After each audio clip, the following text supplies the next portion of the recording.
Hey, everybody, it is Trags, Mike Petralia back with another episode of the JungleRoar podcast on the JungleRoar podcast YouTube network.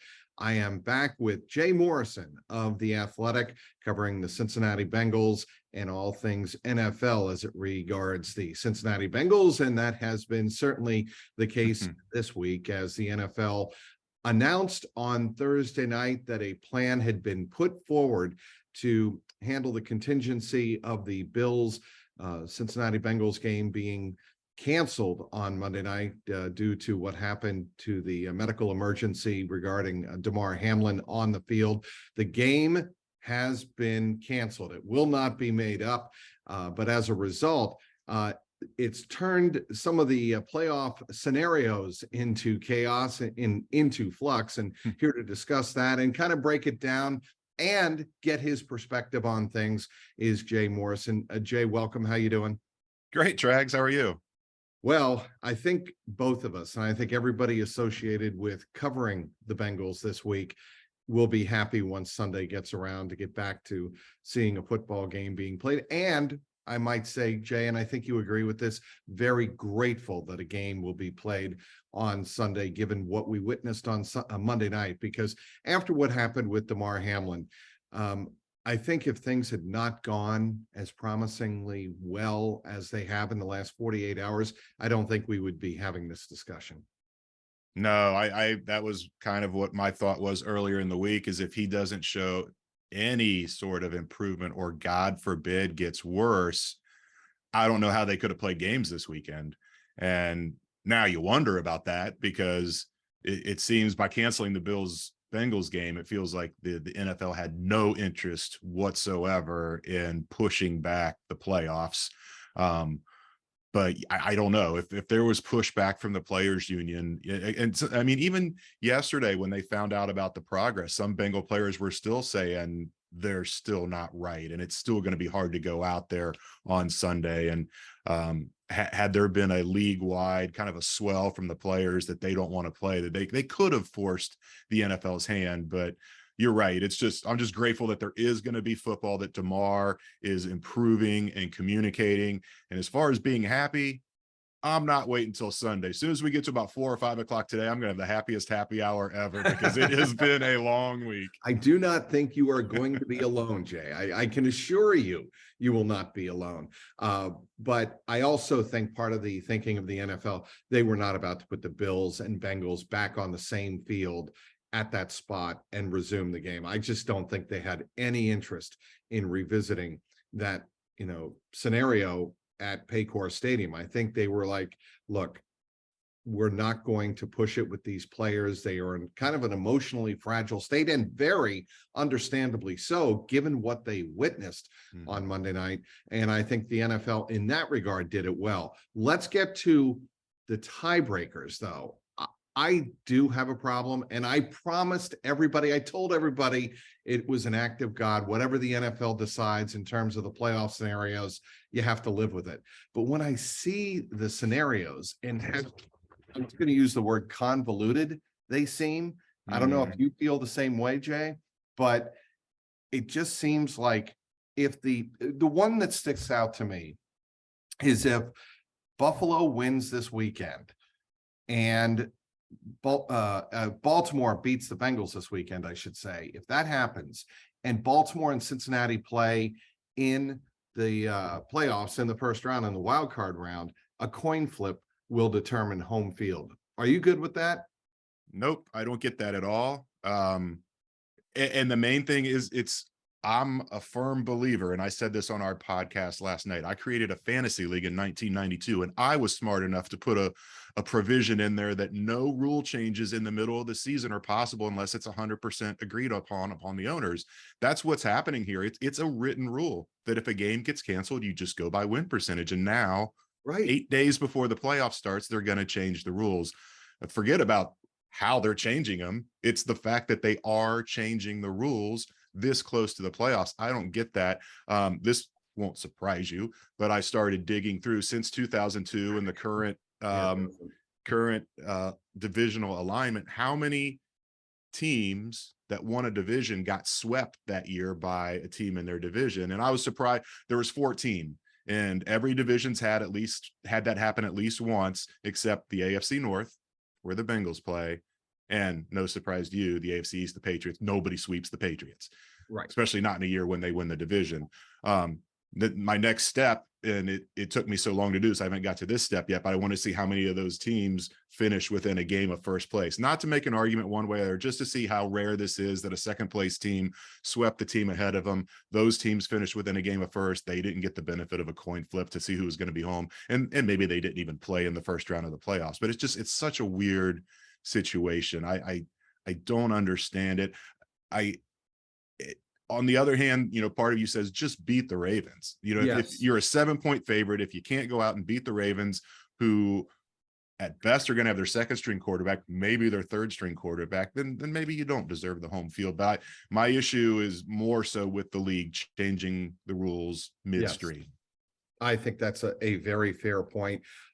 I am okay with the neutral field situation for an AFC championship involving essentially any of the three teams, the Bills, the Chiefs, and the Bengals. Yeah. Are you good with that? I mean, I think, here's what I think. If it's the Chiefs and Bengals and we have that scenario, probably Indianapolis. If it's the Bills and Bengals, probably Detroit. That's the way I would read that as a neutral site. You? Actually, Ford Field is booked that weekend, so Detroit is out. I wonder, now this benefits the Bengals because they have no chance of getting the 1 seed. So to give them the opportunity for a neutral field to play Kansas City, that does work in their favor. I don't know if that offsets having to possibly host the game on a coin flip, but Indy, I think Indy would be more likely for a Buffalo, Kansas City. I wonder if it's Cincinnati, Kansas City. I mean, that really favors the Bengals. That's a hour and a half drive, whereas Kansas City, it's about 7.5. I almost wonder if they would move it down to Atlanta. I think that's a little bit further for Kansas City, but at the same time, it's a little bit further for Cincinnati too, and it makes it more of a kind of an equal distance. But don't they know that Atlanta is a Delta hub and Bengal fans could get there like that? Well, yeah, I mean, and I think a lot of them might drive too. It's not it's about 6.5 hours. It's like driving to Buffalo. It's not a bad drive. That's Jay Morrison saying that. Jay, you would drive 10 hours and have drive 10 hours, cover the game, and then drive 10 hours right back. I know you've done that before. You told me. It was 6.5. I drove to Buffalo, covered the game, and drove back. And if it's that or flying Southwest, I'm going to drive. Yes, understood. So we've gotten past, let's just read out the scenarios really quick, because this is what the NFL is voting on Friday and should, I think, by all rights, approve it. Scenario 1, Buffalo and Kansas City both win or tie this weekend, week 18. A Buffalo versus Kansas City championship game would be at a neutral site. Buffalo and Kansas City both lose, and Baltimore wins or ties. A Buffalo versus Kansas City championship game would be at a neutral site. Listen up, Bengal fans. Scenario 3, Buffalo and Kansas City both lose, and Cincinnati does what it should and wins. A Buffalo or Cincinnati versus Kansas City championship game would be at a neutral site. So those are the 3 scenarios as they are laid out by the NFL. And I'm not going to get into what happens if Baltimore defeats Cincinnati. But those are the 3 scenarios in which an AFC championship game would be held at a neutral site. It's unprecedented. It was unprecedented to have what happened on Monday night happen that late in the season and really disrupt things. Going to what happened, let's go to the humanity of this story, Jay, because that's what I think has captured the hearts and minds of a lot of people around the country, around the world. What the city of Cincinnati and the city of Buffalo share, and I wrote about this earlier in the week, it's pretty remarkable. It starts with the head coaches, Zach Taylor and Sean McDermott. It started actually back in 2018. When Tyler Boyd caught that pass, got in Baltimore and got the Bills into the playoffs for the first time in forever. I just want to get your perception and your feelings on the bond Buffalo and Cincinnati have shared over the last several years, and how you think this event maybe brings them even closer. It definitely brings them closer, and that was when that happened. I just the putting Buffalo in the playoffs was one thing, but then the outpouring of support to Andy Dalton's foundation from Bills fans was the next step. And then Dalton turn around and donating millions of dollars to the Buffalo Children's Cancer Hospital. It was such a heartwarming story. The league put the Bengals in Buffalo that following preseason, and Andy Yeah. got to run out to that huge ovation. I get chills now just thinking about it. It was really cool. This went to a whole nother level, and I'm proud of everyone. Yeah. I mean, we know how fever pitched fans can be, and how the animosity, and I wonder how much of that relationship from 17 was still kind of bonding people even before the injury, and then the injury happens, and it was all handled perfectly, maybe not by the NFL, but by the people in the stands, by the emergency professionals. Everything was handled great. But that relationship, this kumbaya of Buffalo and Cincinnati, kind of goes out the window Sunday. The Bengals fans and the Bengals really need the Patriots to beat the Bills if they have any shot of getting the 2 seed and possibly hosting the Bills in a division game. Bengal fans love Damar. They may have respect and love for the city of Buffalo, but they're going to be rooting really hard against him on Sunday.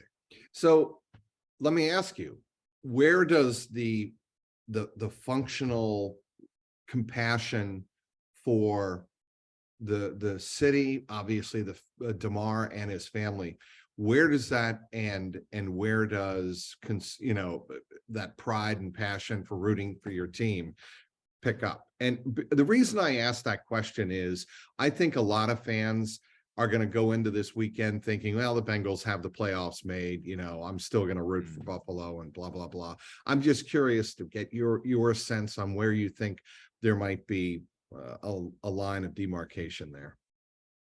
I think it ends at 1 o'clock Sunday. I think most Bengal fans are going to root for the Patriots, and it's not going to be Ohio State fans rooting for TCU against Michigan, where that hatred, where you want to see this team you're rooting against lose and stumble. I don't think anybody's going to be upset if Buffalo wins, but I do think that people are going to have the best interest of their team at heart, and they're going to be rooting hard for the Patriots. And the other thing is they're not going to be watching that game. I mean, they're going to be checking it on their phone, but they're going to be watching Bengals Ravens. They play at the exact same time.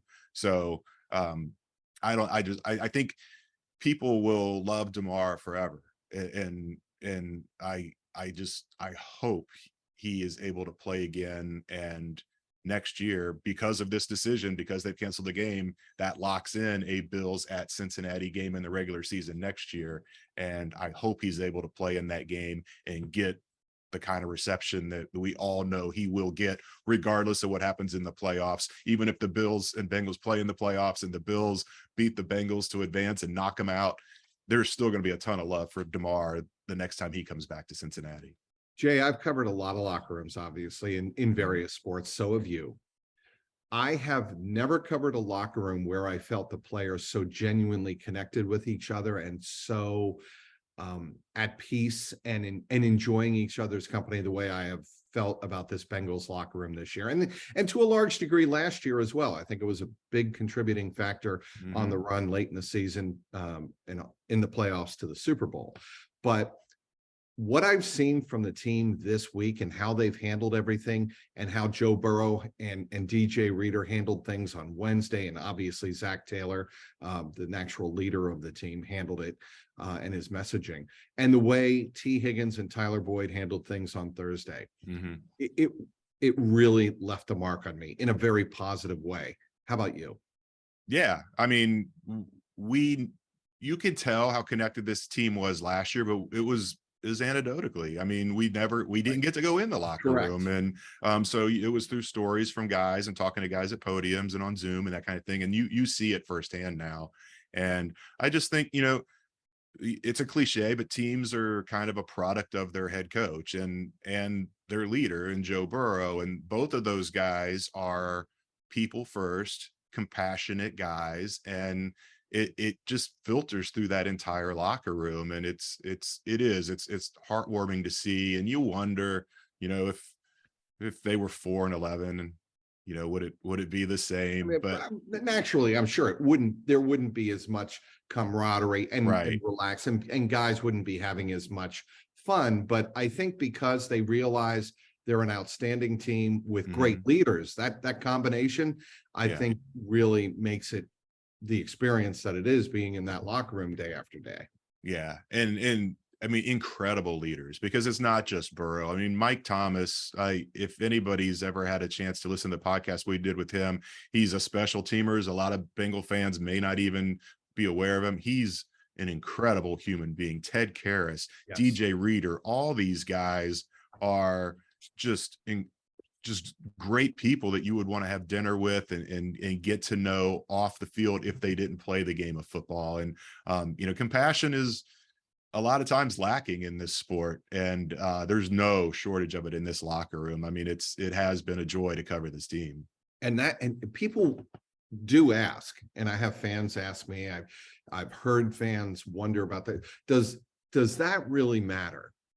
And it is times like this where Mhm. teams get stressed and can be distracted.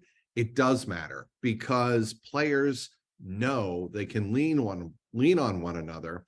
They have things in perspective. And then because they have that support, they can go out and play a game that they get paid to play, and delineate the two and differentiate between the two, that we can care for our fallen brother on the field. The one that needs medical attention is Mhm. in a life-threatening situation. But then on the same token, we can go out and try to do our jobs to the best of our ability. And DJ Reader made this point, and he's right. Once you step on that field, whether it's the practice field, Mhm. uh, film room, or the game field on Sunday at 1 against Baltimore, you better be going 100%, because that's how you really do get hurt, and that's how you can injure yourself. And I think that point about once you step on the field, you better be ready to go. I think all of the Bengals have gotten that message. Yeah, because I mean, they all know, and DJ said this too. Everybody knows what they signed up for, and you can get hurt on any play at any instance. Can get hurt if you don't go 100 miles an hour. If you don't play full speed, you will get hurt. There's only one way to play this game, and um, it'll be interesting. I think there'll be emotions. There'll be some trepidation during warmups about, is this the right thing to do to get back out on this field where, I mean, a guy either nearly died or did die and was brought back to life. But I think once the game starts, with so much at stake, and even if it wasn't, even if this game was clinched and there wasn't really much at stake, I still think that once you get that first hit and once the whistle blows, the kickoff, all that, within a minute, it's going to feel like a normal football game.